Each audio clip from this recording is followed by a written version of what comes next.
കഥകൾ കൊണ്ടൊരു കോട്ട കെട്ടി ഖൽബിലേറിയ സുൽത്താൻ. ജീവിതത്തിൻ ചോര ചിന്തിയ കഥകളോതിയ സുൽത്താൻ. കഥകൾ കൊണ്ടൊരു കോട്ട കെട്ടി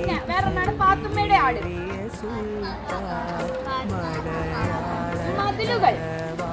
എന്റെ ഉപ്പാപ്പയ്ക്കൊരാന ഉണ്ടായിരുന്നു.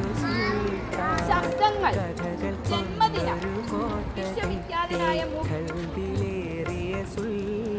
ധർമ്മരാജ്യം, മരണത്തിന്റെ നിഴൽ, ബഷീറിന്റെ കത്തുകൾ.